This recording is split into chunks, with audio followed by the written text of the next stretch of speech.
Ponnani press club നടത്തിക്കൊണ്ടിരിക്കുന്ന meet the press പരിപാടിയുടെ ഭാഗമായി ക്ഷണിച്ചതിലും പങ്കെടുക്കാൻ കഴിഞ്ഞതിലും എൻ്റെ സന്തോഷം രേഖപ്പെടുത്തുകയാണ്.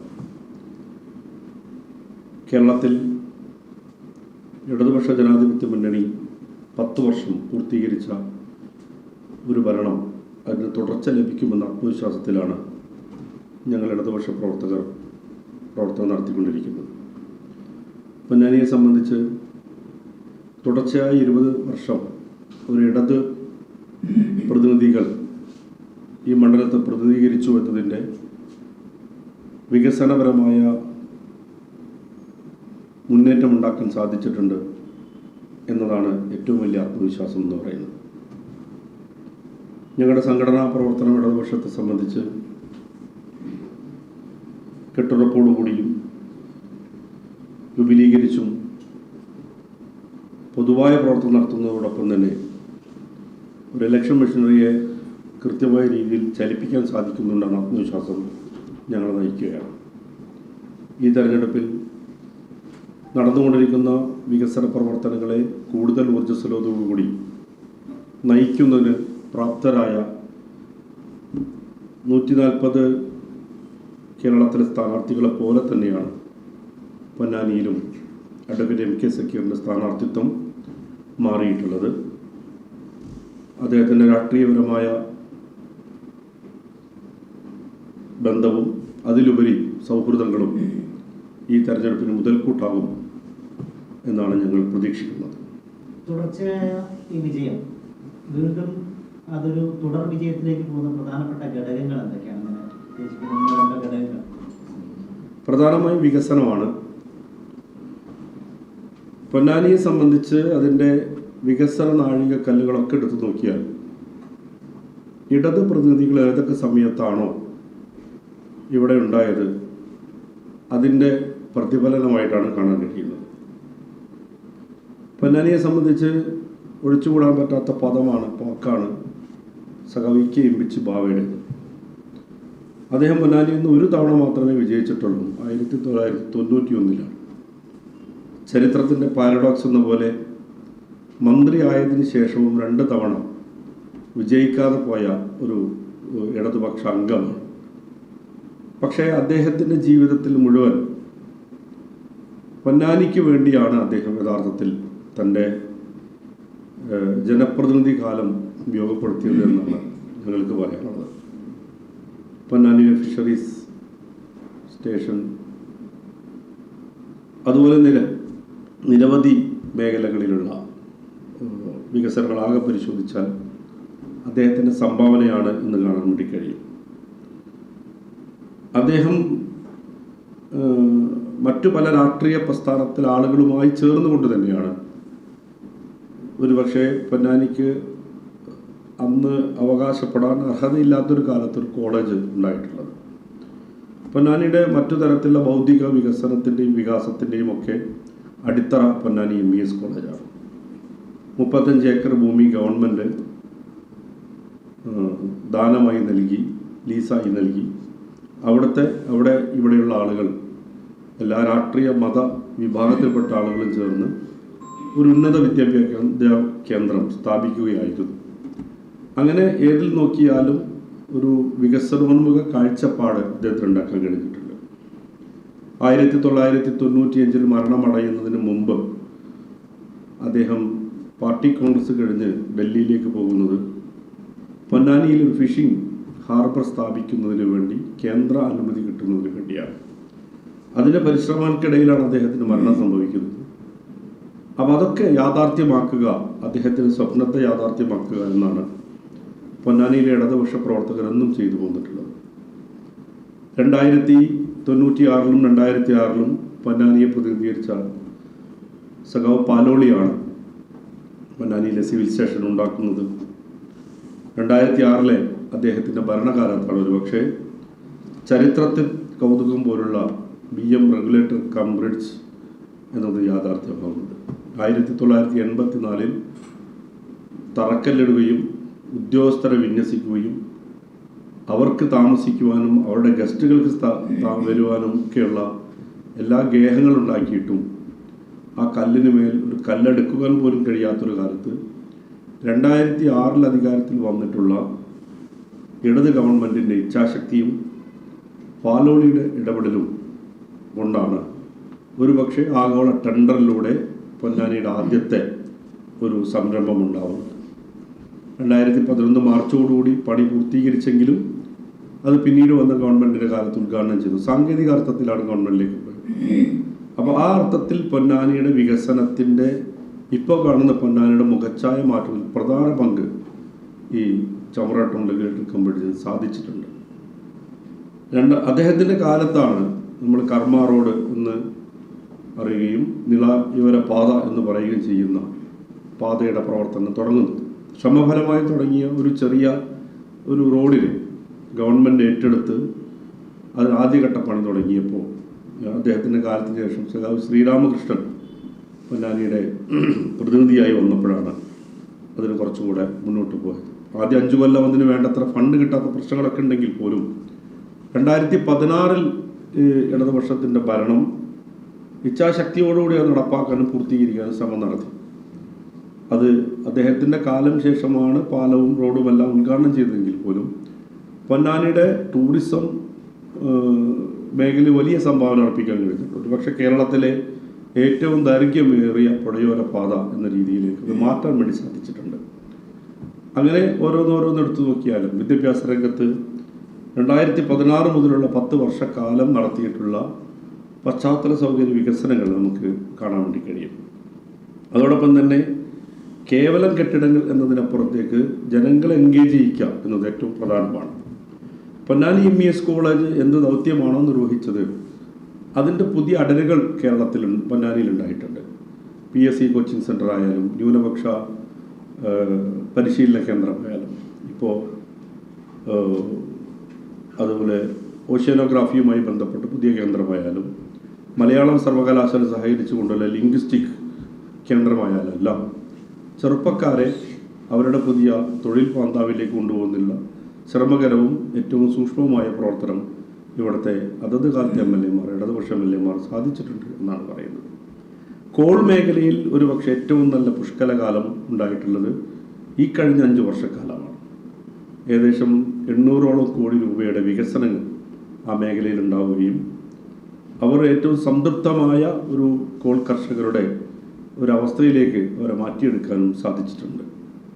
അതോടൊപ്പം തന്നെ സ്കൂളുകളെ സംബന്ധിച്ച് ആശുപത്രികളുടെ കാര്യത്തിൽ ഒരുപക്ഷെ പൊന്നാനിയിലെ ഒരു ഹോസ്പിറ്റലിന് അനക്സായി തുടങ്ങി പിന്നീട് ഒരു ജില്ലാ ആശുപത്രിയായി മാറി ഒരുപക്ഷെ കേരളത്തിലെ ഏറ്റവും തലയെടുപ്പുള്ള ഒരു ഹോസ്പിറ്റലായി പൊന്നാനിയിലെ WNC ഹോസ്പിറ്റൽ 2019 ജനുവരി മാസം 1 ബഹുമാനീയനായ കേരളത്തിലെ മുഖ്യമന്ത്രി ഉദ്ഘാടനം ചെയ്ത അത് ഓരോ സമയങ്ങളിൽ അതിനടുത്ത സ്റ്റെങ്ങുകൾ മുന്നോട്ട് ഇപ്പോൾ അത് ബ്ലഡ് ബാങ്കിലേക്കും അതുപോലെ കുട്ടിരിപ്പ് കേന്ദ്രത്തിലേക്കുമൊക്കെ അതിൻ്റെ പരിവർത്തനത്തിൻ്റെ പാതയിലാണ്. ഇങ്ങനെ ആരോഗ്യം, വിദ്യാഭ്യാസം, തൊഴിൽ, പശ്ചാത്തല സൗകര്യം, അതുപോലെ തന്നെ പൊന്നാനിയുടെ ഏറ്റവും പ്രധാനപ്പെട്ട ഒരു തൊഴിൽ മേഖലയാണ് മത്സ്യ മേഖല എന്ന് പറയുന്നത്.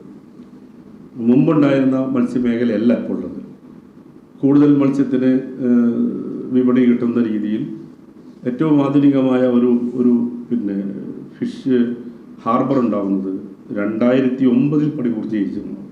2019 പ്രവർത്തനം തുടങ്ങിയതിൻ്റെ ഭാഗമായുള്ള പല എക്സ്റ്റൻഷനുകൾ അവിടെ നടക്കുന്നുണ്ട്. അതുപോലെ തന്നെയാണ് വീട് എന്ന് പറയുന്നത്. ഒരുപക്ഷെ കേരളത്തിൽ ഏറ്റവും കൂടുതൽ പുനർഗേഹം ഉണ്ടായിട്ടുള്ളൊരു നാടായി പൊന്നാനി മാറിയിട്ടുണ്ട്. ഈ സന്ദർഭത്തെ മുതലെടുക്കാൻ എതിർപക്ഷം നന്നായി ശ്രമിച്ചുകൊണ്ടിരിക്കുന്നുണ്ട്.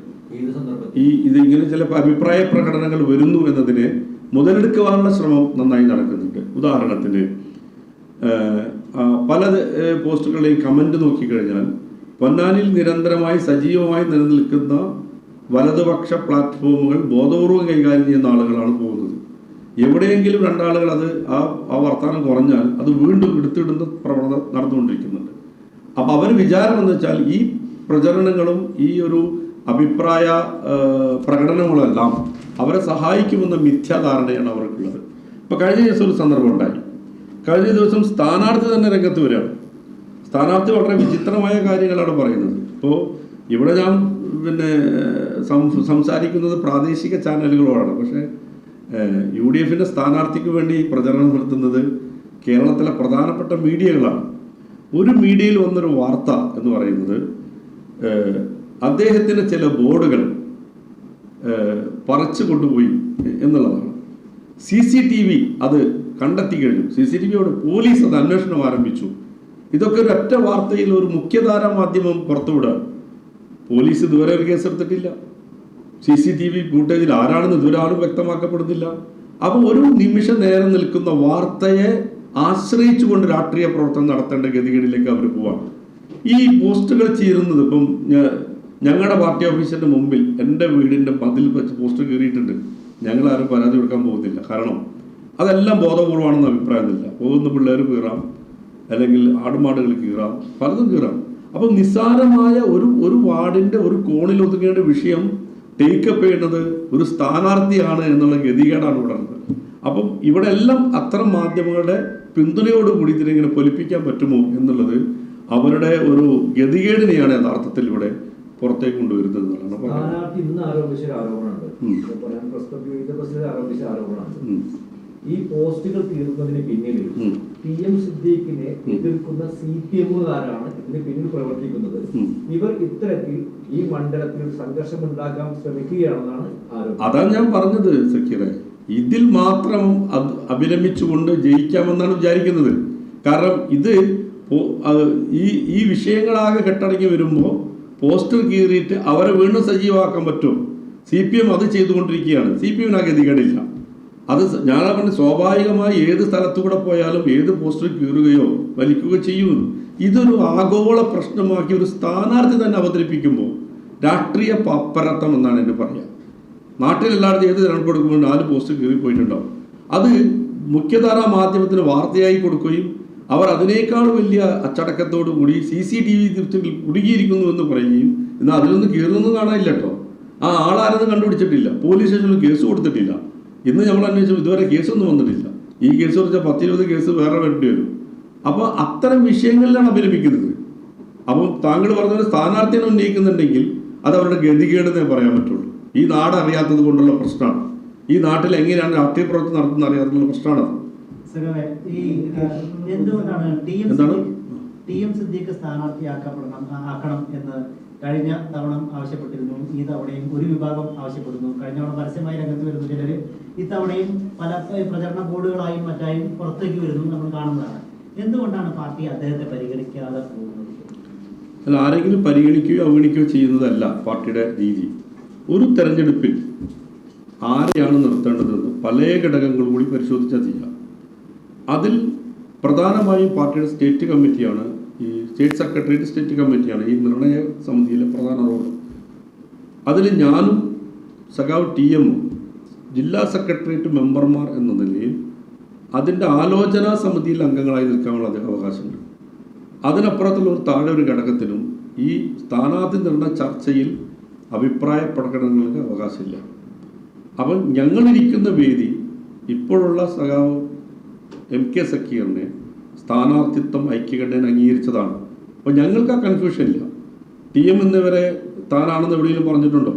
അദ്ദേഹം പറ്റാവുന്ന ഈ ആശംസകൾ പറ്റാവുന്ന സന്ദർഭങ്ങളിലൊക്കെ ഈ സ്ഥാനാർത്ഥിത്വവുമായി ബന്ധപ്പെട്ട ചർച്ചകളെ അദ്ദേഹത്തിൻ്റെ രീതിയിൽ നിഷേധിക്കാനും അമർച്ച ചെയ്യാനാണ് നോക്കിയിട്ടുള്ളത്. അദ്ദേഹം ഈ സ്ഥാനാർത്ഥിയെ എൻഡോസ് ചെയ്യാനാണ് വേണ്ടി നോക്കിയിട്ടുള്ളത്. അപ്പോൾ ഇപ്പോൾ ചില മാധ്യമങ്ങളും വലതുപക്ഷവും അദ്ദേഹത്തിൻ്റെ അസാന്നിധ്യത്തെ മുതലെടുത്തുകൊണ്ട് അദ്ദേഹത്തെ പ്രതിസ്ഥാനത്ത് നിർത്താനുള്ള ഒരു ശ്രമം നടത്തിക്കൊണ്ടിരിക്കുകയാണ്. കഴിഞ്ഞ തവണ ഇതുപോലെ തന്നെയാണ്. കഴിഞ്ഞ തവണ അദ്ദേഹത്തിന് നടപടി ചെയ്യുന്ന ജാഗ്രതക്കുറവുണ്ടായത് കൊണ്ട് മാത്രമാണ്. അല്ലെങ്കിൽ അദ്ദേഹം മേൽഘടകം ഉണ്ടാവുമ്പോൾ ഞാനിപ്പോൾ ഇവിടെ ആണെങ്കിൽ ഇവിടെ ഒരു കുഴപ്പമുണ്ടായാൽ അതിന് പ്രാഥമിക ഉത്തരവാദിത്വം എനിക്കാണ്. കാരണം ഞാൻ ജില്ലാ സെക്രട്ടേറിയറ്റ് മെമ്പറാണ്. ആ ഉത്തരവാദിത്വം തന്നെ നിർവഹിക്കണം. അന്ന് ഞാനല്ല, അതുകൊണ്ടാണ് അന്ന് ഞാനല്ല, അന്ന് ഏരിയ സെക്രട്ടറിയാണ്. എനിക്കും അല്ല, അതായത് അതിന്റെ ചുമതലകൾ വരുന്നത് ആ സഖാവിന്റെ പേര് പറഞ്ഞിട്ടാണ്. ആ സഖാവിന്റെ പേര് പറഞ്ഞതുകൊണ്ടാണ്. അല്ല, അതെ അതിൽ ജാഗ്രതക്കുറവ് മാത്രമേ ഉള്ളൂ. അല്ലാതെ അദ്ദേഹം അത് ചെയ്തു, അദ്ദേഹമാണ് ഇത് ചെയ്തതെന്ന് അഭിപ്രായമില്ല. സ്ഥാനാർത്ഥി നന്ദകുമാർ MLA ജില്ലാ സെക്രട്ടേറിയറ്റ് അംഗമാണ് സമയത്ത് എന്തുകൊണ്ട് അദ്ദേഹത്തിനെതിരെ നടപടി സ്വീകരിച്ചു? സംസ്ഥാന കമ്മിറ്റി അംഗമാണ്, ജില്ലാ സെക്രട്ടറി അംഗമായിരുന്നില്ലേ? എന്തുകൊണ്ടാണ് സിദ്ദീഖിനൊപ്പം നടപടി സ്വീകരിക്കപ്പെട്ടില്ല? അത് എടുക്കൂല. കാരണം വെച്ചാൽ അദ്ദേഹമാണല്ലോ മത്സരിക്കുന്നത്. അദ്ദേഹത്തിന്റെ പേരിലാണ് ഈ പ്രശ്നം ഉണ്ടായത് എന്നതുകൊണ്ട് ധാർമ്മികമായ ഉത്തരവാദിത്വം അത്രേ ഉള്ളൂ.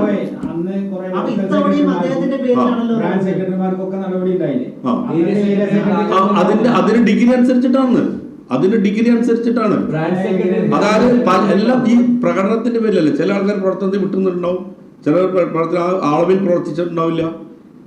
നമ്മൾ പാർട്ടി ആഗ്രഹിക്കുന്നത് ഇതെല്ലാം സ്ഥാനാർത്ഥിത്വവുമായി ബന്ധപ്പെട്ട വിഷയത്തിലെ പ്രകടനങ്ങളിലെ ജാഗ്രത കുറവാണ് അദ്ദേഹത്തിനുണ്ടായത്. ആ ജാഗ്രത കുറവ് ഞാനായാലും അദ്ദേഹം ആയാലും ഒരുപോലെ ഉത്തരവാദിത്തം. അത് ഞങ്ങളുടെ പാർട്ടി രീതി എങ്ങനെയാണ്. അതേപോലെ ഞാൻ പറയാം, ഇത് നിങ്ങൾക്ക് പൊതുവായി തോന്നുന്നതുകൊണ്ടാണ്. ഇമ്പിച്ചുവാക്കാണ് ഏറ്റവും കൂടുതൽ നടപടി നേരിട്ടിട്ടുള്ളത്. അദ്ദേഹം കുറ്റം ചെയ്തിട്ടില്ല. ചില പാർട്ടി ആഗ്രഹിക്കുന്ന രീതിയിൽ അതിന്റെ പ്രവർത്തനം പോയില്ലെങ്കിൽ അവിടെ ആരാണോ ഉത്തരവാദിത്വം വഹിക്കുന്ന ആൾ, അവിടെയുള്ള എല്ലാ നേതാക്കന്മാരെന്നല്ല, ഉത്തരവാദിത്വം വഹിക്കുന്ന ആള് അയാൾ ധാർമ്മികമായി ഉത്തരവാദിത്വം ഏറ്റെടുക്കേണ്ടി വരും. അത് അദ്ദേഹം സ്വീകരിക്കുകയും അദ്ദേഹം നടപടി സ്വീകരിക്കുകയും അദ്ദേഹത്തിന്റെ പ്രവർത്തനത്തിന്റെ ഫലമായി അത് തിരിച്ച് അതേ സ്ഥാനത്ത് നിങ്ങൾ ഉത്തരവാദിത്തത്തിലേക്ക് വരികയും ചെയ്തിട്ടുണ്ടെങ്കിൽ അതോടെ അത് അവസാനിച്ചു തന്നെ മനസ്സിലാക്കേണ്ടത്. അപ്പൊ എല്ലാ പ്രാവശ്യവും ഇതൊരു വിഷയമാക്കി വരണമെന്ന് നിങ്ങൾ ആഗ്രഹിക്കുന്നുവെങ്കിൽ അത് നടക്കാൻ പോകുന്നില്ല എന്നുള്ളതാണ്. ഈ സ്ഥാനാർത്ഥി നിർണയത്തിൽ ഇപ്പൊ പത്രങ്ങളിലും ചാനലിലും ഒക്കെ ഇങ്ങനെ ഒരു ഇതുണ്ടായിരുന്നു. മറ്റേ ഇവിടെ പൊന്നാനിയില് TM സിദ്ദീഖിനെ അഡ്വക്കേറ്റ് കലീമുദ്ദീനെ എന്ത് ചെയ്യുന്നത് പരിഗണിക്കുന്നത്, അങ്ങനെ എന്തെങ്കിലും ഒരു പരിഗണന പാർട്ടിയുടെ ഭാഗത്ത് ഉണ്ടായിരുന്നു? ചാനൽ പരിഗണിച്ചിട്ടുണ്ടായിരുന്നു. അല്ല, ചാനലല്ല, പാർട്ടിയുടെ ഭാഗത്ത് ഒരു ചർച്ച പലരും പരിഗണിക്കാറുണ്ട്.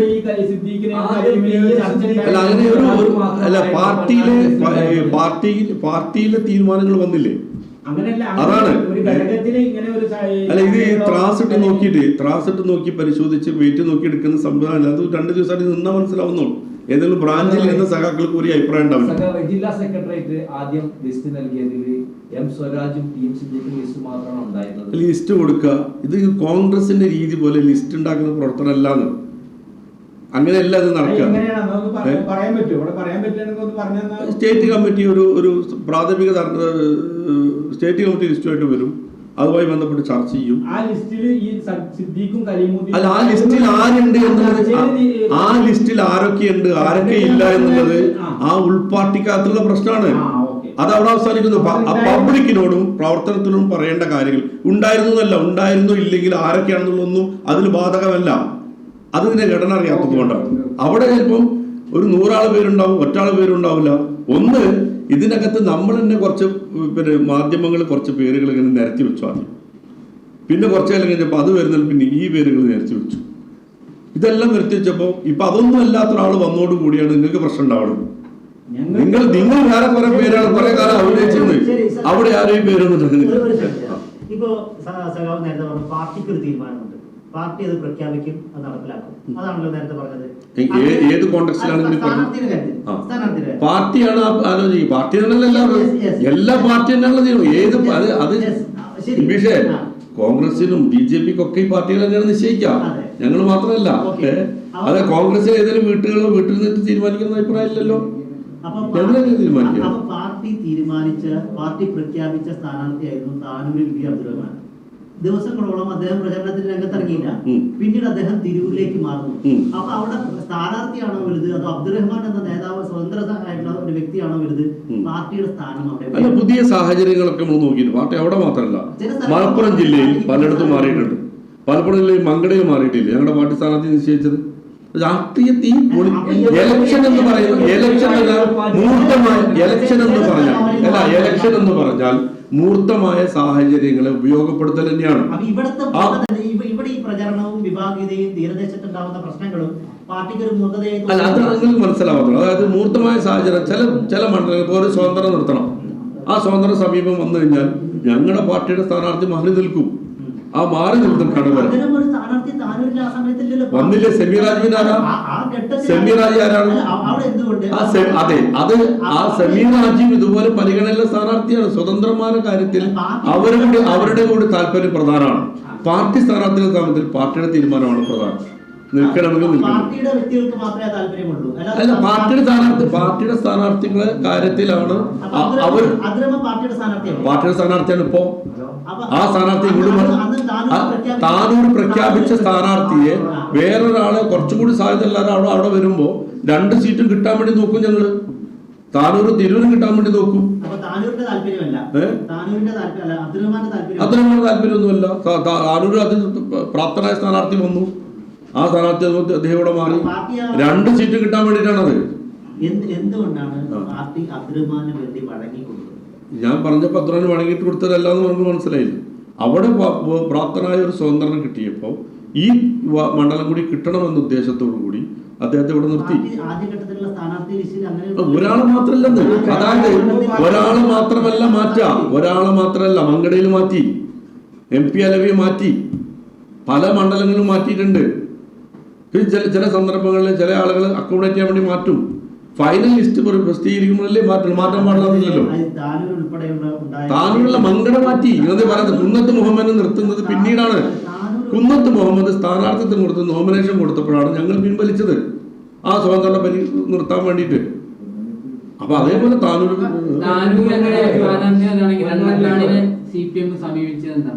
സമീപിച്ചോ എനിക്കറിയില്ല, എനിക്കറിയാത്ത കാര്യം. സമീപിച്ചോ നിങ്ങൾ കണ്ടോ? താനൂർ ഉൾപ്പെടെയുള്ള വിഷയങ്ങളിൽ പൊതുവെ പുറത്തു വരുന്ന ഒരു ആരോപണം പണത്തിന് മുമ്പിൽ പാർട്ടിയുടെ തീരുമാനം മാറും എന്നുള്ള ഒരു ആരോപണം പൊതുവെ ഉയർന്നിട്ടുണ്ട്. എന്താണ് അതിന്റെ കാരണം? പണത്തിന് മുമ്പിൽ അത് ലീഗ് ഉന്നയിക്കുന്ന ആരോപണമാണ്. കാരണം ലീഗിന് ഭീഷണി വരുമ്പോൾ പണം തന്നെ കാണും. യഥാർത്ഥത്തിൽ പണം ചെലവാക്കി ആൾക്കാരെ നിർത്തുന്നത് അവരാണ്. അതാണല്ലോ എവിടെയും കണ്ടിട്ടുള്ളത്. ഞങ്ങൾ ആ സ്ഥാനാർത്ഥിയെ നിർത്തുന്നു, അതായത് ഞങ്ങൾ വോട്ടിന് പുറമെ ആ സ്ഥാനാർത്ഥിയുടെ സ്വാധീനം കൊണ്ട് കുറച്ച് വോട്ട് പിടിക്കുന്നുണ്ടെങ്കിൽ മലപ്പുറം ജില്ലയിൽ ആ പരീക്ഷ നടത്തിയിട്ടുണ്ട്. ആ പരീക്ഷ നന്നായി വിജയിച്ചിട്ടുണ്ട്. അങ്ങനെ പല സ്വതന്ത്രന്മാരും ഞങ്ങളുടെ കൂടെ വന്നിട്ടുണ്ട്. TK അംശം മുതൽ ഇങ്ങോട്ടുള്ള ആൾക്കാരെ നോക്കിക്കഴിഞ്ഞാൽ ഈ സ്വതന്ത്രന്മാർ നിർത്തിയിട്ടുണ്ട്. അത് പണം എന്ന് പറഞ്ഞാൽ ഞങ്ങൾ ഘടകമല്ല. ഈ പ്രവർത്തനം മുഴുവൻ നടത്തുന്ന ഇടതുപക്ഷം മൊത്തത്തിലാണ്. ഭാവികൾക്കിടയിൽ പറയപ്പെടുന്ന പ്രധാനപ്പെട്ട ഒരു കാര്യം TM സിദ്ദീഖിന് ഇതുവരെ അർഹമായ ഒരു പരിഗണന കിട്ടിയിട്ടില്ല എന്നതാണ്. അങ്ങനെ ഒരു അഭിപ്രായം പാർട്ടിക്കുണ്ടോ? അല്ല, അങ്ങനെ ഓരോരുത്തർക്കും അങ്ങനെ അഭിപ്രായത്തിന് മറുപടി പറയില്ലല്ലോ പാർട്ടി ഘടകങ്ങളുടെ പ്രവർത്തനം ഇത് മറുപടി പറഞ്ഞില്ലേ. ഓരോരുത്തരും നിങ്ങൾ പറയുന്നു അങ്ങനെ പറയുന്നു, ഞാൻ കേട്ടിട്ടില്ല.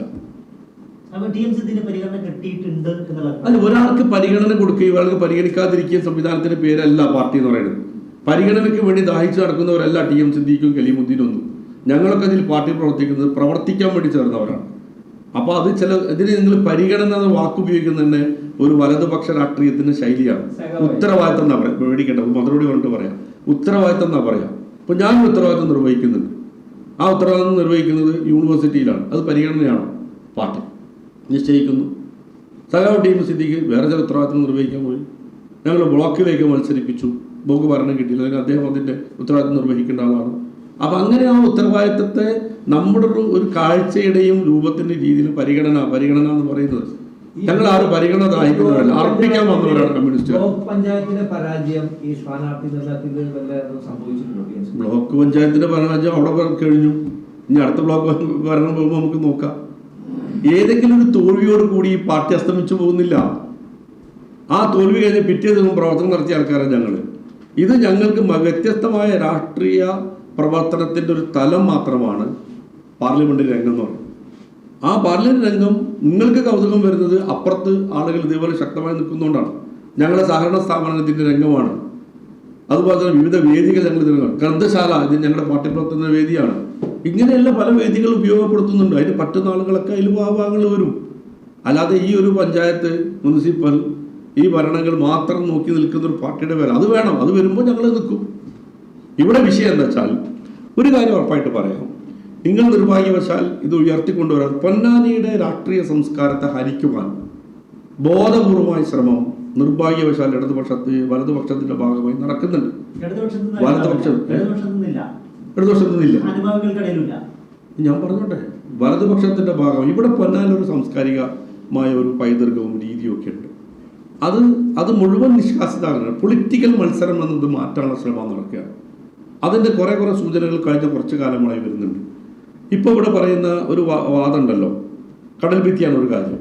ഈ പാവപ്പെട്ട മനുഷ്യരെ എങ്ങനെയൊക്കെ തെറ്റിദ്ധരിപ്പിക്കാം എന്നതിന് PhD എടുക്കുന്നവരായി ഇവിടുത്തെ എതിർ സ്ഥാനാർത്ഥിയും സംഘവും മാറിയിരിക്കുന്നു. അത് കോൺഗ്രസോ ലീഗോ ഉപയോഗിക്കുന്ന രീതിയല്ല, അല്ലാത്ത രാഷ്ട്രീയമല്ല അവിടെ ചർച്ച ചെയ്തുകൊണ്ടിരിക്കുന്നത്. അദ്ദേഹം പറഞ്ഞൊരു വാക്ക് എന്താണ്, 1984 ശേഷം ഇവിടെ കല്ലിട്ടിട്ടില്ല.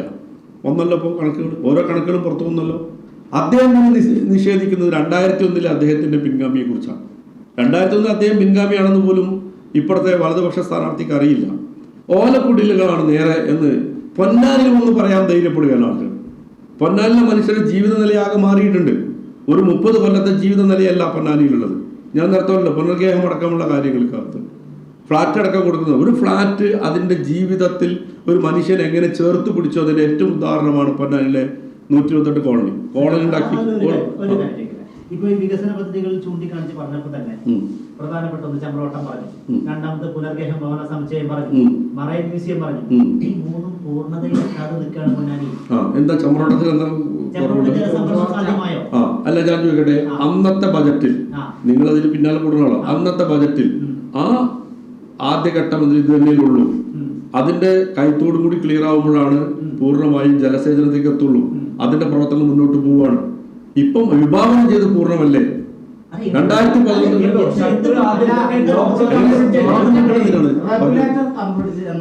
അതെ, റെഗുലേറ്റർ കം ബ്രിഡ്ജ് ആണ്. അപ്പൊ കം ബ്രിഡ്ജ് ഉണ്ടല്ലോ അവിടെ, റെഗുലേറ്റ് ചെയ്യപ്പെടുന്ന വെള്ളം പോകുമ്പോഴാണ് റെഗുലേറ്റർ വരുള്ളൂ. അതിനാണ് നമ്മുടെ ഈ നീലം തോടിന്റെ പദ്ധതിയായി മുന്നോട്ട് പോകുന്നത്. പണം വെച്ചുള്ളത് തുടർ പ്രവർത്തനങ്ങളിലേ നടക്കുക. അതായത് അവിടെ ജലസംഭരണം സാധ്യമായിട്ടില്ല. ജലസംഭരിക്കാനല്ല, ജലസേചനത്തിന് വേണ്ടിയാണ്. ജലസംഭരിക്കാനല്ല, ജലസേവനമാണ്. സംഭരിക്കപ്പെട്ടോ എന്ന് നോക്കല് അതിന് ആവശ്യമായ കൈത്തോടുണ്ടാവുമ്പോഴാണ്. നിലവിൽ അവിടെ നടക്കുന്ന പ്രശ്നം എന്താണ്? അവിടെ റെഗുലേറ്റർ ഷീറ്റ് പൈൽ പുനർനിർമ്മാണമാണ് നടന്നുകൊണ്ടിരിക്കുന്നത്. നടന്നിട്ടില്ല. 4 മീറ്റർ ഹൈറ്റിൽ ജലം സംഭരിച്ച് നിർത്തുക എന്നുള്ളതാണ് ഏറ്റവും പ്രധാനപ്പെട്ട ലക്ഷ്യം. ഇതുവരെ സാധ്യമായിട്ടില്ല. എന്തുകൊണ്ട് സാധ്യമായില്ല? അതെനിക്കറിയില്ല. അതെനിക്കറിയില്ല.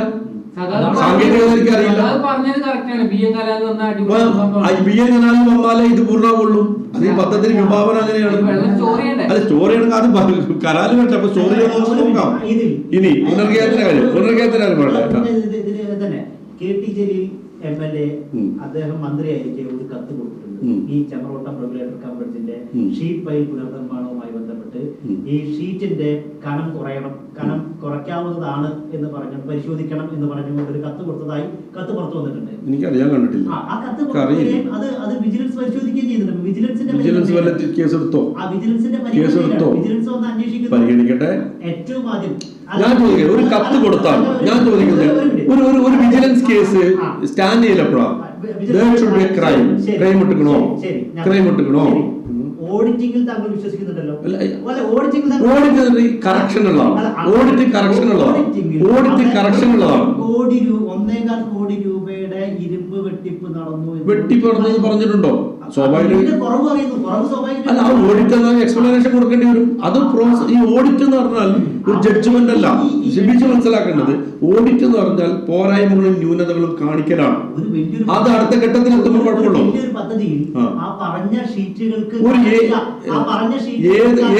ഏത് സ്ഥാപനത്തിന്റെ പ്രവർത്തനങ്ങളിൽ ഓഡിറ്റിൽ അപാകതകൾ ഉണ്ടാവും, ചൂണ്ടിക്കാണിക്കും.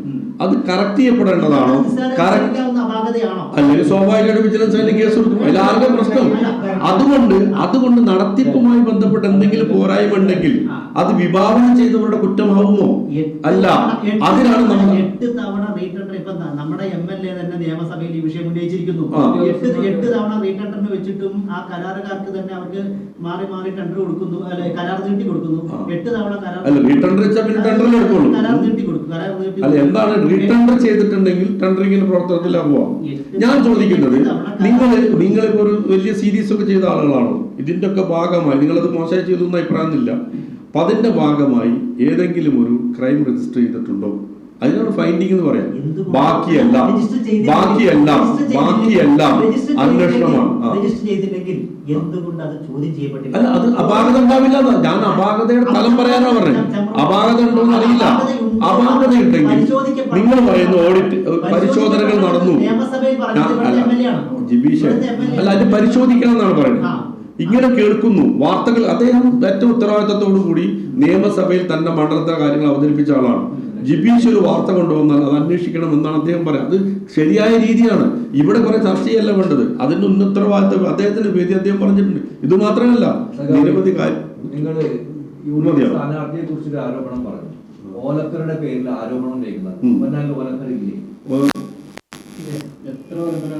ഒലപ്പരുണ്ട്. ഇദ്ദേഹം പറഞ്ഞ എല്ലാ ഒലപ്പരാണോ? എല്ലാ നാട്ടിലും ഒലപ്പരയില്ലേ? ഓലപ്പുര ഇല്ലാത്ത നാടുണ്ടോ? കേരളത്തിൽ അരീക്കോട് ഓലപ്പുരയില്ലേ? അദ്ദേഹത്തിന് സ്വന്തം കൂടെ കാസർഗോഡ് ഓലപ്പുരയില്ലേ? പൊന്നാനിയുടെ ഓലപ്പുരയെ കുറിച്ച് മാത്രത്തെ ദണ്ഡം ദിനം അപകടം തെറ്റിദ്ധരിപ്പിക്കാനാണ്. അവിടെയാണ് ഓലപ്പുര ഉണ്ടെങ്കിലും അതിനേക്കാൾ കൂടുതൽ ആനുകൂല്യം കിട്ടിയ 589 വീടുകൾ പുനരധിവസിച്ച നാടാണ്. അവിടെ രണ്ടു ഓലപ്പുര ചൂണ്ടിക്കാണിച്ചല്ല പറയേണ്ടത്. വികസനത്തെ കുറിച്ച് വികസന വൈകല്യം, വികസനം ഉണ്ടാവും, പോരായ്മ ഉണ്ടാവും. പോരായ്മയില്ല നാട്ടാണ് അവിടെ നടക്കുന്നത്. പിന്നെ കടൽ ഭിത്തിയുടെ കാര്യം പറഞ്ഞു. കടൽ ഭിത്തിയുടെ കാര്യം ഞങ്ങൾക്ക് കുറച്ച് കാര്യം പറയാനുണ്ട്. കോൺഗ്രസിന്റെ വക്താക്കളാണല്ലോ ഇവരൊക്കെ. എന്താ കടൽ ഭിത്തിക്ക് പ്രതിസന്ധി വരാൻ കാരണം? 2009 വരെ UPയുടെ രണ്ടാം ഗവൺമെന്റ് വരെ കടൽ ഭിത്തി എന്ന് പറയുന്നത് 80% പണം നിശ്ചയിക്കുക കേന്ദ്ര ഗവൺമെന്റാണ്, 20% സംസ്ഥാന ഗവൺമെന്റ് കൊടുക്കുക. കാരണം അതിന്റെ സങ്കല്പം ഒരു നാടിന്റെ അതിർത്തിയാണ് എന്നതാണ്. കേരളത്തിന്റെ അതിർത്തി പോലെ ഇന്ത്യയുടെ അതിർത്തിയാണ് എന്നതാണ്. അതിൽ നിന്ന് ഏകപക്ഷീയമായി പിൻവാങ്ങുകയായിരുന്നു രണ്ടാമത്തെ UPA ഗവൺമെന്റ് കഴിഞ്ഞത്. അതിനുശേഷം പൂർണ്ണമായി സംസ്ഥാന സർക്കാരിന്റെ തലയിലാണ്. നമ്മളിവിടെ നിരവധിയായ ഈ കടൽ ഭിത്തിയിട്ടുള്ള പ്രശ്നങ്ങൾ അറിയാം. 3 കൊല്ലം കഴിഞ്ഞാൽ പലപ്പോഴും ഇറോഷൻ വരികയാണ്. കഴിഞ്ഞ നന്ദേട്ടൻ വന്ന സമയത്ത് മെയ് മാസത്തിൽ ഏറ്റവും ശക്തമായ പ്രശ്നങ്ങളുണ്ടായി. അദ്ദേഹം സത്യപ്രതിജ്ഞ മുതലോട്ട് വെള്ളം വന്നു. അന്ന് ഇവിടുത്തെ പൊന്നാനിക്കൊരു സുഹൃത്തുള്ളത്, പൊന്നാനിയിലെ ജിയോളജിയിൽ പഠിച്ച വിവിധ ആളുകളാണ് ഇന്ത്യയുടെയും കേരളത്തിൻ്റെയും വിവിധ മേഖലയിൽ ഒരു പഠനം നടത്തിയപ്പോഴാണ് നമ്മൾ പലപ്പോഴും പരിഹരിക്കാൻ പറ്റാത്ത അത്ര തീവ്രമാണ് ഇവിടുത്തെ പ്രശ്നം. ബാണാസുരല്ല, നമ്മുടെ മേട്ടുപ്പാളയത്തുള്ള ഈ ഡാമിൻ്റെ എക്സിസ്റ്റൻസ് ഒരു ക്രാക്ക് ഇവിടെ ഉണ്ടാക്കിയിരിക്കുന്നു എന്ന് മനസ്സിലാവുന്നത് അന്ന് തുടങ്ങിയ പഠനമാണ്. ആ പലപ്പോഴും കല്ലിട്ടാൽ പെട്ടെന്ന് ഷെയ്ക്കായി പോകുന്നു. ഇതൊരു ടെക്നിക്കൽ പഠനമാണ്. ഇതിൻ്റെ ഭാഗമായി ശാസ്ത്രീയമായ രീതിയിൽ കല്ലിടുന്നതിന് വേണ്ടി കേരളത്തിലെ ഗവൺമെൻറ്, ഇപ്പോൾ കേരളത്തിലെ ഗവൺമെൻറ്റിന് മാത്രം പണം ഉപയോഗിക്കുകയാണ്, അത് യഥാവിധിയായി ചെലവാക്കണമെന്നതുകൊണ്ട് ഈ 10 ഹോട്ട്സ്പോട്ടുകൾ നിശ്ചയിച്ചു. 4163 കോടി ADBയുടെ ധനസഹായത്തോടു കൂടി പ്രവർത്തനം തുടങ്ങുകയാണ്. അതിനുള്ള 469 കോടി രൂപ പൊന്നാനിക്ക് നീക്കി വച്ചിരിക്കുന്നു എന്ന് മാത്രമല്ല, അതിൽ 15/3/2026 ഓർഡർ ഇറങ്ങിയിരിക്കുന്നു. എൻ്റെ ഇംപ്ലിമെന്റേഷനിൽ പോവാണ്. അപ്പോൾ കടൽ ഭിത്തിയെ എങ്ങനെയാണ് ശാശ്വതമായി പരിഹരിക്കുക എന്നതാണ് നോക്കുക. 128 വീടിന്റെ കാര്യം ഇവിടെ പറഞ്ഞു. 128 വീട് 10 ലക്ഷം കൊടുത്ത് ഒഴിവാക്കാനല്ല പോയത്. ആ 128 വീട് വന്നപ്പോഴാണ് അവിടുത്തെ ജനതയുടെ ഒരു പുതിയ പ്രശ്നം നമ്മൾ മനസ്സിലാക്കുന്നത്. അവിടെ വെള്ളം താഴ്ന്നു പോകുന്നില്ല. അപ്പോഴാണ് STP പ്ലാന്റ് ഉണ്ടാക്കുന്നത്. STP പ്ലാന്റ് യാഥാർത്ഥ്യമായല്ലോ. അവിടുത്തെ ആളുകൾ ചെറിയ തുണ്ട് ഭൂമിയുള്ളത്, അവിടെ ഈ സംസ്കരിക്കാൻ പറ്റുന്നില്ല, ഈ പിന്നെ വേസ്റ്റ് മാനേജ്മെന്റ് വരണം. അപ്പോഴാണ് തുംകൂർ മൊഴി ഉണ്ടാക്കിയത്. അങ്ങനെ ഒരു ജനതയെ ചേർത്ത് പിടിക്കുന്ന രീതിയാണ് ഇവിടെ ഉണ്ടാക്കിയിട്ടുള്ളത്. അതിൽ ഇപ്പൊ താങ്കൾ പറഞ്ഞ ഏറ്റവും പ്രധാനപ്പെട്ട സാധനമാണ് മത്സ്യത്തൊഴിലാളി പുനരധിവാസം. ഇതിൽ ഈ പുനർഗേഹം ഭവന സമുച്ചയത്തിന്റെ 2ാം ഘട്ടം 100 വീടുകൾ ഏറ്റവും ആദ്യം കഴിഞ്ഞ നിയമസഭാ കാലഘട്ടം അംഗത്വ കാലഘട്ടം തീരുന്നതിനും അവസാനം തന്നെ ഇതിന്റെ പണി തുടങ്ങിയതാണ്. 5 വർഷമായിട്ടും ഇതിന്റെ പകുതി പോലും എത്തിയിട്ടില്ല. 100 വീടുകൾ കരാറുകാരൻ ചെയ്യാത്ത പ്രശ്നമുണ്ട്. ബ്ലാക്ക് ലിസ്റ്റിൽ ഉൾപ്പെടുത്താൻ വേണ്ടി പോയിട്ടുണ്ട്. അല്ല, ചില സന്ദർഭങ്ങളിൽ ചില കരാറുകാർ എടുത്താൽ നമുക്കിത് ഇന്ന കരാറുകാർ എത്തിച്ചുകൊടുക്കുന്ന പണിയില്ലല്ലോ. പൊതു ടെൻഡറാണല്ലോ. ആ കരാറിന് എൻ്റെ അടുത്ത് കുറച്ചു കാലം ഇട്ട് വീഴുന്നു, കത്ത് കൊടുക്കുന്നു, നടപടികളുമായി മുന്നോട്ട് പോകുന്നു. ഇപ്പം ലാസ്റ്റ് വീണ്ടും പണി തുടങ്ങിയിട്ടുണ്ട്. ഇപ്പോൾ അതിൻ്റെ ഭാഗമായി വീണ്ടും കരാർ പുതുക്കി 1 കൊല്ലം കൊണ്ട് ചെയ്യാമെന്നാണ് പുതുക്കിയതാണ് എൻ്റെ ഒരു അറിവ്. അത് ആധികാരികമായിട്ട് അറിയുന്നതല്ല. എന്തായാലും അവിടെ വർക്ക് നടക്കുന്നുണ്ട്. തീരദേശ മനുഷ്യരെ എന്നും വലതുപക്ഷം പരിചയമായി ഉപയോഗിച്ചിട്ടുണ്ട്. ഞങ്ങൾ സ്വന്തം ജനത പോലെ ചേർത്ത് പിടിച്ചിട്ടുള്ളൂ. അതിൻ്റെ ഏറ്റവും വലിയ ഉദാഹരണമാണ് 2009 ഫിഷിംഗ് ഹാർബറിന്റെ പണി പൂർണ്ണമായി കഴിഞ്ഞത്. 2019 10 കൊല്ലം കഴിഞ്ഞിട്ടാണ് അവിടെ മത്സ്യബന്ധനം തുടങ്ങുന്നത്. 10 കൊല്ലക്കാലം അതിന് നിർമ്മാണത്തിൽ അപാകതകൾ, പ്രശ്നങ്ങൾ എന്ന് പറഞ്ഞിട്ട് ആ പാവം മത്സ്യത്തൊഴിലാളികളെ നിരന്തരമായി ആന്റി ക്യാമ്പയിന് വിധേയമാക്കി അവർ വരാൻ പറ്റാത്ത രൂപത്തിലാക്കി. ഒടുവിൽ അതെല്ലാം മനസ്സിലാക്കി തിരിച്ചു വന്നു. യഥാർത്ഥത്തിൽ പൊന്നാനിയുടെ മത്സ്യത്തിന് വില കിട്ടി തുടങ്ങിയത് എപ്പോഴാണ്? ഈ ഫിഷിംഗ് ഹാർബർ പോലുള്ള വളരെ വൃത്തിയുള്ള ഒരു സംവിധാനത്തേക്ക് വന്നുകൊണ്ടാണ്.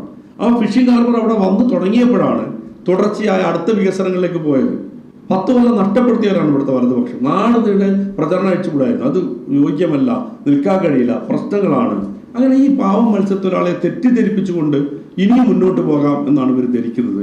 അത് പക്ഷെ പൊന്നാനി വില പോകാൻ പോകുന്നില്ല എന്നുള്ളതാണ്. ഈ ശരിയായ ധാരണ നടത്താൻ വേണ്ടി ഇടതുപക്ഷത്തിന് കഴിഞ്ഞില്ല ഈ കാലങ്ങളിൽ. അതാണ്, അതുകൊണ്ടാണ് ഇപ്പൊ വിജയിച്ചത്, അതുകൊണ്ടാണ് അവരോട് കയറിയത്.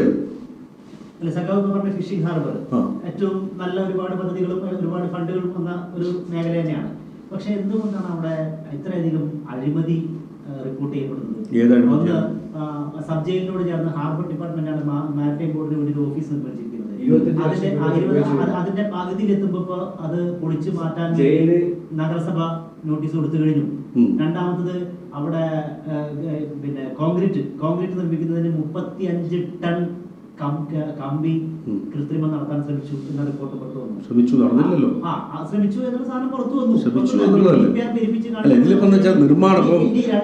മൂന്നാമത്തെ കാര്യം, ഈ തീരദേശ റോഡ് വികസന ഫണ്ട് ഉപയോഗപ്പെടുത്തിയിട്ട് പാലക്കാട് ജില്ലയിലേക്ക് ഫണ്ട് പോവുകയും ഈ ഡിവിഷൻ ഓഫീസിൽ നിന്നുകൊണ്ട് തന്നെ അവിടെ നടന്ന റോഡിന്റെ 1 കോടി രൂപയുടെ ക്രമക്കേട് CTE കണ്ടെത്തുകയും ചെയ്തു.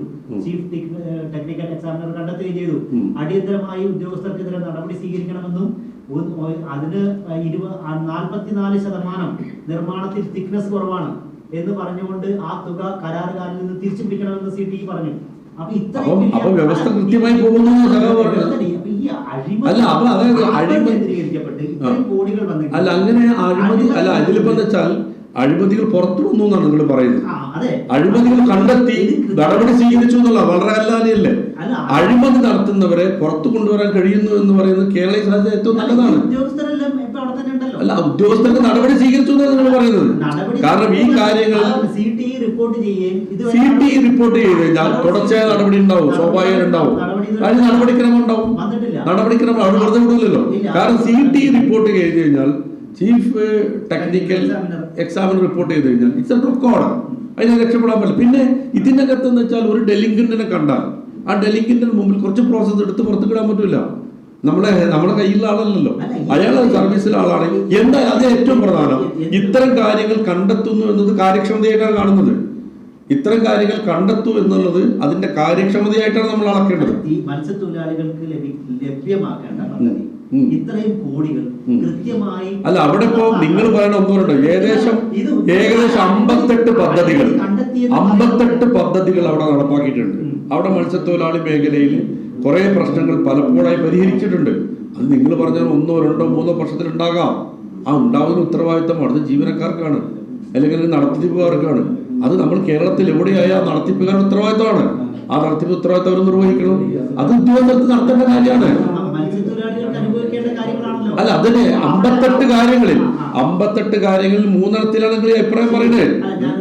ഒരു ചെറിയ ഉദാഹരണം പറയാം. ഒരു കൺവെയർ ബെൽറ്റ് ലക്ഷങ്ങൾ ചെലവഴിച്ചു കൊടുക്കുന്ന ഒരു കൺവെയർ ബെൽറ്റ് ആണ്. ബോട്ടിൽ നിന്ന് ഐസ് നേരെ വണ്ടിയിൽ നിന്ന് നേരെ ഐസ് ബോട്ടിലേക്ക് വെക്കാവുന്ന സാധനം തുരുമ്പെടുത്ത് നശിച്ചുകൊണ്ടിരിക്കുകയാണ്. സ്വാഭാവിക നടപടി വരുമല്ലോ. അല്ല, അങ്ങനെ നടത്തില്ലെന്ന് വരുമല്ലോ. അല്ല, ഞാൻ ചോദിക്കുന്നത് നിങ്ങൾക്ക് അറിയുന്ന ഒരു കാര്യം എന്നോട് ചോദിച്ചിട്ട് അത് ഉത്തരം ഞാൻ പറയാന്ന് പറയുന്നത് നിർവാഹമില്ലാത്തൊരു കാര്യമാണ്. എനിക്കറിയില്ല കൺവെയർ ബെൽറ്റ് ഉണ്ടോ. അല്ല, ഞാൻ അതെ പാർട്ടിയുടെ ശ്രദ്ധ വരണ്ട. അല്ല, സ്വാഭാവികമായും അതൊരു ഒരു വാർത്തയായിട്ടോ അല്ലെങ്കിൽ അവിടുത്തെ ഒരു പ്രക്ഷോഭമായിട്ടോ അടുത്ത ആൾക്കാർ സംശയമായിരുന്നു സ്വാഭാവികം നമ്മൾ ടേക്കപ്പ് ചെയ്യും. എവിടെയെങ്കിലും പ്രശ്നമുണ്ടോ എന്ന് അന്വേഷിക്കലല്ല ഞങ്ങളുടെ അറ്റേക്കേണ്ട പണി. നമ്മുടെ മുമ്പിൽ വന്നാൽ എനിക്കറിയില്ല, അല്ല അങ്ങനെ ഒരു വാർത്തയായിട്ടോ പരാതിയായിട്ടോ പ്രക്ഷോഭമായിട്ടോ വന്നാൽ നമ്മൾ ശ്രദ്ധിക്കപ്പെടും. അല്ലാതെ ഞങ്ങളുടെ പണി എവിടെയെങ്കിലും പ്രശ്നങ്ങളുണ്ടോ എന്ന് അന്വേഷിച്ചടക്കുന്ന അന്വേഷണ ഏജൻസി അല്ല പാർട്ടിക്കാരെന്ന് പറഞ്ഞാൽ. ഞങ്ങൾ നിരന്തരമായി പ്രവർത്തനം നടത്തുമ്പോൾ ശ്രദ്ധയിൽപ്പെടുന്നത് നിങ്ങൾ പറഞ്ഞ കൺവെയർ ബെൽറ്റിന്റെ കാര്യം എനിക്ക് ആദ്യം അറിയാം. 3 പദ്ധതിയിലാണ് പ്രശ്നമുണ്ട് എന്ന് കണ്ടത്. 58 പദ്ധതികൾ നടപ്പാക്കുമ്പോഴാണ്. അപ്പൊ റേറ്റ് ഓഫ് പ്രശ്നം കുറവാണ്. 2, ഇതൊക്കെ തന്നെ താങ്കളുടെ തന്നെ ഭാഷയിൽ ഇതിലൊക്കെ നടപടികളിലേക്ക് പോകും. അതങ്ങനെ കിടക്കല്ല ചെയ്യുന്നത്. അഴിമതി ആരോപണമായിട്ടല്ല, അന്വേഷണങ്ങളിലേക്ക് വരും. അന്വേഷണം അനുഭവിക്കുന്നു എന്നുള്ളതാണ്. പിന്നെന്താ വിഷയം? ഇതില് 2011 മുതൽ 2011 ശ്രീരാമകൃഷ്ണൻ പൊന്നാനിയിൽ മത്സരിക്കാൻ പറ്റുന്ന സമയത്ത് അന്നിവിടെ പ്രതിഷേധം ഉണ്ടായി. രാമനും വേണ്ട കൃഷ്ണനും വേണ്ട എന്ന നിലക്കുള്ള ചില പ്രതിഷേധങ്ങൾ നമ്മൾ കണ്ടു. 2021 നന്ദകുമാർ മത്സരിക്കാൻ വന്ന സമയത്ത് വലിയ രീതിയിലുള്ള പ്രത്യക്ഷമായ പ്രതിഷേധങ്ങൾ ഉണ്ടായി. ഇപ്പൊ വീണ്ടും ആ സംഗതിയിലാണ്. ഇത് കഴിഞ്ഞ കാലങ്ങളിലൊക്കെ ഈ പ്രതിഷേധങ്ങൾ മറികടന്ന് പാർട്ടിക്ക് വലിയ വിജയം നേടാൻ സാധിച്ചിട്ടുണ്ട്. ഇപ്പോഴും അങ്ങനെ പ്രതിഷേധമുണ്ട്. അത് അനുഭാവി ഗ്രൂപ്പുകളോ മറ്റോ അല്ല, ഇപ്പം അന്നത്തെ പോലത്തെ പ്രതിഷേധമില്ല. അന്നത്തെ പോലെ പ്രകടമായ ഒരു പിന്നെ പ്രതിഷേധങ്ങൾ ഉണ്ടായിട്ടില്ല, അഭിപ്രായങ്ങളുണ്ട്. അപ്പം ഞാൻ തുടക്കത്തിൽ ഇപ്പോൾ നദീർ വരാൻ വൈകിയത് കൊണ്ടാണ് പാർട്ടി സഖാക്കളെ സംബന്ധിച്ച് 2600 ചില വരുന്ന പാർട്ടി മെമ്പർമാരെ സംബന്ധിച്ചോ ഞങ്ങൾ ഘടകങ്ങളെ സംബന്ധിച്ചോ കൺഫ്യൂഷനില്ല. അനുഭാവികളായ ആളുകളെ സംബന്ധിച്ച് അവർ ഞങ്ങളുടെ ഘടകത്തിൻ്റെ ഭാവമില്ലാത്തതുകൊണ്ട് തന്നെ ഈ പ്രോസസ്സുകൾ അതാ സമയം അവരറിയണമെന്നില്ല. സ്വാഭാവികമായിട്ട് ചില അഭിപ്രായങ്ങളുണ്ടാവും, അഭിപ്രായം രേഖപ്പെടുത്താനുള്ള അവകാശമൊക്കെ അവർക്കുണ്ട്. അവരൊക്കെ ഇപ്പോൾ അങ്ങനെ ഞങ്ങളുടെ കൂടെ തന്നെ വന്ന് പ്രവർത്തിക്കും എന്ന് തന്നെയാണ് ഞങ്ങൾ വിശ്വസിക്കുന്നത്. ആ അഭിപ്രായങ്ങൾ വെച്ച് പുലർത്തിയിട്ടും അത് മാറ്റിയിട്ടും ഞങ്ങളിവിടെ പ്രവർത്തിക്കും. അതൊന്നും ഒരു തരിമ്പും ഇവിടുത്തെ തെരഞ്ഞെടുപ്പിനെ ബാധിക്കുമെന്ന് വലതുപക്ഷം മോഹിക്കേണ്ടതില്ല. ഇത് അടിമുടി രാഷ്ട്രീയ പണത്തിനടക്കുന്നത്. വികസനമാണ് തെരഞ്ഞെടുപ്പിൻ്റെ ഭാഗമായി വരുന്നത്. വികസനമല്ലാതെ ആളുകളുടെ ദാരിദ്ര്യത്തെ മുതലെടുക്കുവാനുള്ള ശ്രമം ഇവിടെ കഴിഞ്ഞ കുറച്ച് കാലമായി നടന്നുകൊണ്ടിരിക്കുന്നുണ്ട്. ആ നിലനിൽക്കുന്ന ഒരു വ്യാമോഹം മാത്രമാണ്. ഇത് അൾട്ടിമേറ്റ്ലി ഒരു പൊളിറ്റിക്കൽ മണ്ഡലമാണ്. പൊന്നാനി എല്ലാ കാലത്തും പൊളിറ്റിക്കലായിട്ടാണ് വോട്ട് ചെയ്തിട്ടുള്ളത്. അത് കോൺഗ്രസ് ജയിക്കുമ്പോഴും ഇടതുപക്ഷം ജയിക്കുമ്പോൾ പൊളിറ്റിക്കൽ വോട്ടിങ്ങാണ്. ആ പൊളിറ്റിക്കൽ വോട്ടിങ്ങിൽ വെള്ളം ചേർക്കാൻ ആര് ശ്രമിച്ചാലും നടക്കാൻ പോകുന്നില്ല എന്നാണ് അർത്ഥശങ്കക്കിടയില്ലാതെ ഉത്തരവാദിത്വത്തോടു കൂടി ഇവിടെ വിളിച്ചു പറയുന്നത്. പൊന്നാനി അഭിപ്രായങ്ങള് പാർട്ടിയുടെ ഒന്നിലേക്ക് കൊണ്ടുവരാൻ ഞങ്ങൾ നിരന്തരമായി ശ്രമിക്കുകയും ഡയലോഗ് നടത്തുകയും മനസ്സിലാവുന്നവർ സംസാരിക്കുകയും ചെയ്യുന്നുണ്ട്. അവർക്ക് ബോധ്യപ്പെടുന്ന ഭാഷയിൽ ബോധ്യപ്പെടുന്നുണ്ട്. അതൊന്നും തന്നെ തെരഞ്ഞെടുപ്പ് മെഷീനറിയെ ബാധിക്കില്ല. അവരടക്കം ഞങ്ങൾ കൂടെ ഉണ്ടാവുമെന്ന് ആത്മവിശ്വാസമാണ് ഞങ്ങൾക്കുള്ളത്. ഈ പൊന്നാനിയിലെ പാർട്ടി അണികളുടെ പ്രതിഷേധത്തിന് എന്തുകൊണ്ടാണ് നേതൃത്വം ഒരു പരിഗണന കൊടുക്കാത്തത്? കാരണം കഴിഞ്ഞ ഇപ്പോൾ നേതൃത്വം പറഞ്ഞ പോലെ പ്രകടനങ്ങൾ നടന്നു. കോഴിക്കോട് കുഞ്ഞാമത് മാസ്റ്ററെ മത്സരിപ്പിക്കാത്തതിൽ പ്രകടനം നടന്നപ്പോൾ അവിടെ കുഞ്ഞാമത് മാസ്റ്ററെ സ്ഥാനാർത്ഥിയാക്കി. VS അച്യുതാനന്ദന് സീറ്റ് നിഷേധിച്ച സമയത്ത് ഇതുപോലെ പ്രകടനം നടന്നപ്പോൾ VS അച്യുതാനന്ദനെ സ്ഥാനാർത്ഥിയാക്കി. ഇപ്പോൾ നേരത്തെ ജിബീഷ് പറഞ്ഞ പോലെ താനൂര് പ്രഖ്യാപനം നടത്തി അവിടുന്ന് മറ്റേ പറ്റില്ല എന്ന് പറഞ്ഞ് മൗനായിട്ട് ഇരുന്നപ്പോൾ ആളെ തിരൂര് സ്ഥാനാർത്ഥിയാക്കി. പൊന്നാനിയിൽ മാത്രം പ്രതിഷേധം നടക്കുമ്പോൾ എന്തുകൊണ്ടാണ് ഡാനി ജനിച്ചപ്പോഴാണ് EMS അധികാരത്തിൽ വന്നതെന്ന് പറഞ്ഞ പോലെയാണ്. ഡാനി ജനിച്ചതും EMS അധികാരത്തിൽ വന്ന് രണ്ട് പ്രോസസ്സാണ്. കുഞ്ഞോത് മാഷി പ്രകടനം കൊണ്ടാണ് ആക്കിയത് നിങ്ങൾക്ക് തോന്നുന്നുണ്ടോ? അല്ലെങ്കിൽ VSനെ പ്രകടനം കൊണ്ടാക്കിയതുണ്ടോ? അത് വേറെ നടപടിയാണ്. അവിടുത്തെ ഘടകത്തിന് അവിടെ വേണം. അവിടെ കേരള കോൺഗ്രസ് മാണി ഗ്രൂപ്പിനെടുത്ത സീറ്റാണ്. അതുമായി ബന്ധപ്പെട്ട ഒരു അഭിപ്രായ വ്യത്യാസം ഘടകകക്ഷികൾ തമ്മിലുണ്ട്. അത് CPM വിട്ടുകൊടുത്തു. അല്ല, പ്രകടനമായിട്ട് ബാധകല്ല. എവിടെ അത് ഞാൻ തുടക്കത്തിൽ തുടക്കത്തിൽ ഒരു ചർച്ച പോകേണ്ടതൊരു ഒരു പ്രോഗ്രസീവ് ആവണം. ഞാൻ തുടക്കത്തിൽ പറഞ്ഞല്ലോ, ഇത് ഓരോ ഘടകങ്ങളുടെ അഭിപ്രായം പറഞ്ഞിട്ടല്ല ഈ ഒരു അസംബ്ലിയിൽ എന്ന് പറയുന്നത് സംസ്ഥാന കമ്മിറ്റിയാണ് തീരുമാനിക്കുക. അത് ഓരോരുത്തർ അഭിപ്രായ സ്വരൂപം ഉണ്ടാക്കിയിട്ടല്ല. നിങ്ങൾ ഇപ്പോഴും വലതുപക്ഷത്തിന്റെ എവിടെ ഇദ്ദേഹം പറഞ്ഞത് ഞാൻ ഉത്തരം പറഞ്ഞില്ല. ഉത്തരം ഞാൻ പറയണം. അതെ, ഞാനതാണ് പറയാം. ഡാനി ജനിച്ച ദിവസമാണ് EMS അധികാരത്തിൽ വന്നതെന്ന് പറഞ്ഞ പോലെയാണത്. EMS അധികാരത്തിൽ വന്നത് വേറെ പ്രക്രിയയും ജാനി ജനിച്ചത് വേറെ പ്രക്രിയയാണ്. അതേപോലുള്ളൂ. ആ പ്രകടനമാണോ അതിന്റെ കാരണം എന്നുള്ളത് വേറെയാണ്. അത്ര മനസ്സിലാക്കിയാൽ മതി.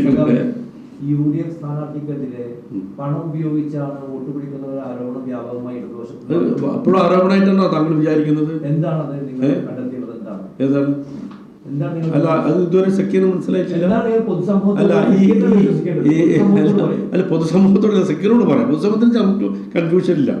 MP ഗംഗാധരൻ ഫൗണ്ടേഷൻ ആരാണ് അതിൻ്റെ ആളുകൾ? എന്താണ് ഈ തീരമേഖലയിൽ ഈ പാതി വിലക്ക് വസ്തുവകകൾ കൊടുത്തത്? ഒരു സ്ഥാപനമല്ല, ഒരു ഫൗണ്ടേഷനാണ് കൊടുക്കുന്നത്. പൊന്നാനി ലാഭമാണോ ആ ഫൗണ്ടേഷൻ ഉള്ളത്? ആരാണ് അതിൻ്റെ ഉത്തരവാദികൾ? MP കാരൻ്റെ പേരിൽ പാതി വില കൊടുക്കാൻ സോഴ്സ് എന്താണ്? ആ സോഴ്സ് എങ്ങനെയാണ് കൊടുത്തത്? എന്ത് കിട്ടുമ്പോൾ മേടിക്കണമല്ല നമ്മുടെ നാട്ടുകാർ. എവിടെയാണ് സോഴ്സ് ഉള്ളത്? ഇത് ഉത്തരം പറയട്ടെ. ഒറ്റ കാര്യം പറഞ്ഞാൽ മതി, ബാക്കിയൊക്കെ പ്രചരണം ആയിക്കോട്ടെ. ഒരു ഫൗണ്ടേഷനിൽ നടത്തുന്നത് പറയാൻ പാടില്ല. രണ്ട് തരത്തിലാണ് കോൺഗ്രസിൽ നടക്കുന്നത്. ഒന്ന്, പിരിച്ച കണക്ക് പറയേണ്ടതില്ല എന്ന് തീരുമാനിക്കാം. പിരിച്ച കണക്ക് അതിനുവേണ്ടി ചെലവഴിക്കേണ്ടതില്ല എന്ന് തീരുമാനിക്കാം. ഇത് എവിടുന്നാണ് സോഴ്സ് വെളിപ്പില്ലാതെ ഒരു ഇലക്ഷൻ വരുമ്പോൾ എവിടെയെങ്കിലും എന്തും ചെലവഴിക്കാം എന്ന് വിചാരിക്കുകയാണ്. ഞങ്ങൾ പറയുന്നത് പൊന്നാനിലെ കോൺഗ്രസ്സുകാർ ആരും അതിന് ഉത്തരവാദിത്വം ഏറ്റെടുക്കില്ല, എതിർത്ത് ഏറ്റെടുക്കില്ല എന്നുള്ളതാണ്. അതാണ് ഞാൻ തുടക്കത്തിൽ പറഞ്ഞത്. ഈ സംസ്കാരത്തെ ഇല്ലാതാക്കാൻ വേണ്ടി ശ്രമിക്കുകയാണ്, ഇവിടെ ഇല്ലാത്ത അനുഭവം ഉണ്ടാക്കാൻ വേണ്ടി ശ്രമിക്കുകയാണ്. MP അംഗീകാരം ഫൗണ്ടേഷൻ എന്നുകൊണ്ട് MP അംഗീകാരൻ്റെ പണം പോലും ഇല്ലാതെ ഈ പ്രചരണത്തിന് ഉപയോഗിക്കുകയാണ്, പരസ്യമായി നടത്തുകയാണ്, വസ്തുക്കൾ കൊടുക്കുകയാണ്. ഇങ്ങനെ എവിടെയെങ്കിലും കേട്ടിട്ടുണ്ടോ? പരാതി കേസ് കൊടുക്കാമെന്നാണ് UDF സ്ഥാനാർത്ഥി പറഞ്ഞത്. പരാതി കേസൊക്കെ കൊടുത്തോളൂ, പക്ഷെ പരാതി കൊടുത്തില്ലെങ്കിൽ ഇതൊരു ആരോപണമായിട്ട് നിൽക്കുന്നുണ്ടോ? നിങ്ങൾ എന്നാൽ താൻ കേസ് കൊടുക്കുന്നതാണ് ഇതിനു പത്രം പറയാൻ ഉത്തരവാദിത്തപ്പെടാൻ വിശദീകരിക്കാൻ തയ്യാറാണ്. ഇന്ന് വരെ നിങ്ങൾ ആരെങ്കിലും ചോദിച്ചിട്ടുണ്ടോ ഇതിന്റെ ആളാണ് എതിർത്തമാരാണ് ഉത്തരം കിട്ടിയോ? അതെ, ആ പത്രം മതിയോ? അങ്ങനെ ഇന്ത്യ പത്രസമ്മേളനം ഇപ്പൊ നിങ്ങൾ മീറ്റർ വെച്ച് എന്തൊക്കെ പറയാം, ഉത്തരവാദിത്തത്തോടെ സംസാരിക്കണം.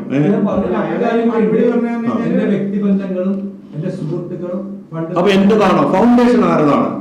ഇത് എനിക്ക് വെളിപ്പെടുത്തണ്ടേ? ഇലക്ഷൻ ഈ ഘട്ടത്തിൽ വെളിപ്പെടുത്തണം. ഈ ഫൗണ്ടേഷൻ ആരുടേതാണ്? പൊന്നാനിലെ ഉണ്ടോ? അത് വെളിപ്പെടുത്തട്ടെ. ഈ പൊന്നാനിൽ ആരുമില്ലേ? MP ഫൗണ്ടേഷൻ ഇവിടെയുള്ള സ്ഥാപനമാണോ പുറത്ത് സ്ഥാപനമാണോ? അതെങ്ങനെയാണ് വെളിപ്പെടുത്തണ്ടേ? ഞങ്ങൾ പാർട്ടി ഓഫീസ് പണിതു, ഞങ്ങൾ പബ്ലിക്ക് പൈസ പിരിച്ചിട്ടില്ല. ഞങ്ങൾ ആദ്യമേ വെളിപ്പെടുത്തുന്നത് മുഴുവൻ പാർട്ടി മെമ്പർമാരാണ്, അക്കൗണ്ട് അവതരിപ്പിച്ചു. ഒരു പബ്ലിക് എൻറ്റിറ്റി നിൽക്കുമ്പോൾ ഇതൊക്കെ ബാധ്യതയാണ്. നാട് മുഴുവൻ ഇത് വിതരണം ചെയ്യുമ്പോൾ ആരും ചോദിക്കില്ല എന്നാണ് വിചാരിക്കുന്നത്. നാട്ടുകാർ ചോദിക്കും. കാരണം ഇതെങ്ങനെ ചെലവഴിക്കണം? ഇവിടെ ഇഷ്ടം പോലെ കൊടുക്കും, വെറുതെ കൊടുക്കുന്നില്ല, ആളുകൾ സക്കാത്തായിട്ട് കൊടുക്കുന്നില്ല. ഇത് ഫൗണ്ടേഷൻ വെച്ചുകൊണ്ട് ഇലക്ഷൻ്റെ മുന്നോടി വന്നാൽ ഇത് കൊടുക്കും. ഇത് ഇന്നലെ കഴിഞ്ഞ കൊല്ലം കിട്ടിയിരുന്നു നിങ്ങൾക്ക്? എല്ലാ കൊല്ലം കിട്ടുന്നതാണോ ഇവിടെ ഉള്ളത്? അപ്പം അത് ഉത്തരവാദിത്തപ്പെട്ട ആളുകൾ ഉത്തരവാദിത്തമാണ്. ഇതുവരെ എവിടെയും വെളിപ്പെടുത്തിയിട്ടില്ലല്ലോ. ഞങ്ങൾക്ക് മനസ്സിലാവും, ഒരു കോൺഗ്രസ്സുകാരും ഇത് എൻഡോസ് ചെയ്യുന്നില്ല. പൊന്നാനിയിലെ ഒരു കോൺഗ്രസ്സുകാരും ഇത് എൻഡോസ് ചെയ്തിട്ടില്ല.